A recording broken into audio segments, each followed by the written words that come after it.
Денеска на 14 февруари Светата православна црква го празнува споменот на светиот великомаченик Трифун. Светиот великомаченик Трифун бил роден во селото Капсаида во Фригија во почетокот на 3 век и израснал во сиромашно семејство, чиишто родители живееле многу чист и богоугоден живот. Свети Трифун од неговите родители го попримал тој богоугоден начин на живот и уште од мал имал голема благодат. Кај него тоа го приметувале сите луѓе, инаку тој се занимавал со обични работи, ги пасел гуските на своите родители. Реков дека голема благодат имало во Свети Трифун, па така луѓето го приметувале тоа и тој често пати знаел да се помоли за некој кој го имал некаква потреба, па Бог, услишувајќи молитвата на Свети Трифун, на луѓето им го давал тоа што им било потребно. Во тоа време на римскиот престол бил царот Гордијан. Неговата ќерка тогаш тешко се разболела, била нападната од зли духови, била измачувана и многу луѓе од Римското царство, многу доктори, сите пробале да ја излекуваат, ама не можеле. Лошиот дух никако не излегувал од неа и постојано ја мачел. Тогаш гласот за Свети Трифун се прочул набрзо во целото Римско царство, па така царот Гордијан пратил луѓе да го донесат Свети Трифун да проба тој да ја излечи неговата ќерка. Свети Трифун дошол, се помолил на Господа Бога и заради чистиот живот кој што го живеел во Бога, заради благодатта која што имал од Бога, значи неговите молитви били услишани и ќерката на царот оздравела. Царот го наградил богато со богати дарови за сето она што го сторил, меѓутоа Свети Трифун враќајќи се назад во своето село, тој сите оние подароци кои што ги примал од царот ги раздал на луѓе кои што ги сретнал, на сиромашни луѓе кои имале потреба од нив, се вратил и пак почнал да си продолжил со нормалниот живот. Значи, си ги чувал гуските, им помагал на луѓето за најразличните работи кои што тие ги имале.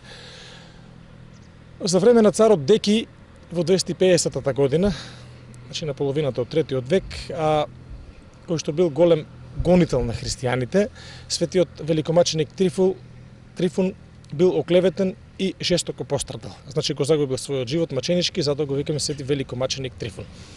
Светиот великомаченик Трифун, пошто е познат кај нас луѓето денеска. Значи на денешен ден на Светиот великомаченик Трифун, после богослужбата, луѓето одат на лозјата и ги закројуваат. Значи најпрво во светите храмови после богослужбата се осветува вода, се читаат молитвите од Свети Трифун и луѓето земат од таа вода, одат на лозјата и ги закруваат. Некаде по покана оди и свештеникот, значи во секој град, во секој село има различна традиција. Зошто се читаат молитви на Свети Трифун? Значи Свети Трифун реков дека бил полн со благодат Божја. Свети Трифун живеел многу чист богоугоден живот и Бог често пати ги слушал неговите молитви. Луѓето иделе кај него за најразлични потреби. Па така, кога ќе имале проблем со нивите, со овошките, со лозијата, кога ниви ќе биле нападнати од разни штетници, од разни болести, луѓето оделе кај Свети Трифун и барале помош. Свети Трифун за таа цел, за таа намена има напишано молитви, во кои што го повикува Светиот Дух Господ да ги спаси нивите, да ги спаси овошките, да ги спаси насадите, лозијата. Па тие молитви се задржале и до ден денеска и ние и ден денеска тие молитви ги читаме кога ја осветуваме водата и ден денеска, значи луѓето го повикуваат Свети Трифун да биде заштитник на лозијата, на овошките, на градините, на нивите, од сето она што ги напаѓа и што им нанесува зло, од секаков вид на штетници.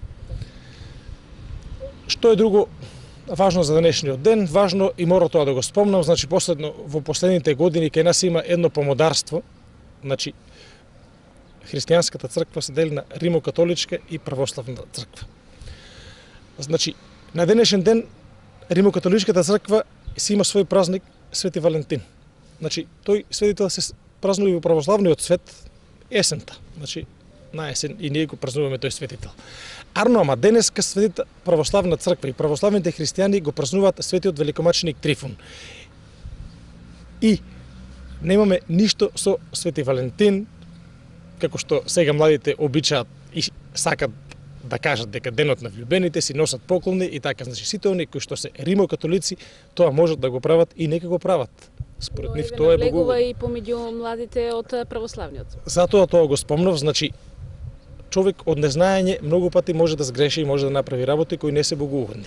Значи ние сме православни и сите оние кои што се од православни родители немаат потреба да го празнуваат празникот кој што го празнува Римокатоличката црква. Значи сите православни денес го празнуваат празникот Свети Трифун. И оние кои што се нарекуваат православни, кои што не го празнуваат Свети Валентин, Свети Трифун смета, имат обичај помеѓу себе да кажат денеска мораме да се опиеме, значи денеска Свети Трифун, некои љубат да кажат Свети Трифун пијаница и така. Значи, Свети Трифун не е поврзан на никој начин со пиењето. Тоа мора да го знаат луѓето. Значи, луѓето милуваат на тој ден да одат на нивите и да ги закријат лозијата. Сега после тоа закриување, те најверојатно тоа станало обичај кај луѓето, тие си остануваат таму и можеби ќе испијат по некоја чашка повеќе, па кога ќе се вратат дома ги гледаат пиени и сето тоа си го поврзуваат со Свети Трифун.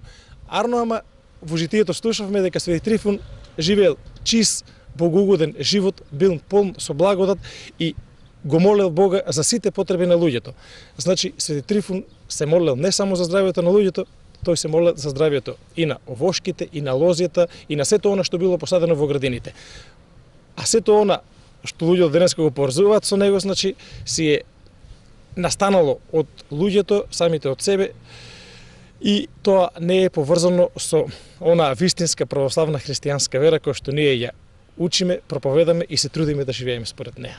Значи, секој пат јас викам дека човекот се учи се додека е жив и затоа ќе користиме секоја прилика да кажеме дека денеска е Свети Трифун, а не Свети Валентин, дека денеска се празнува тој празник според обичаите кои што ги имаме во православната црква, а римокатолиците си го празнуваат така како што тие си го празнуваат и ние немаме потреба да учиме нешто од нив, бидејќи ние имаме многу убави празници, ние имаме ден на љубовта, ден на влюбените, всушност секој ден треба да се љубиме и да се сакаме, бидејќи така научи Спасителот наш Господ Исус Христос. Благодарам. Да сте живи и здрави.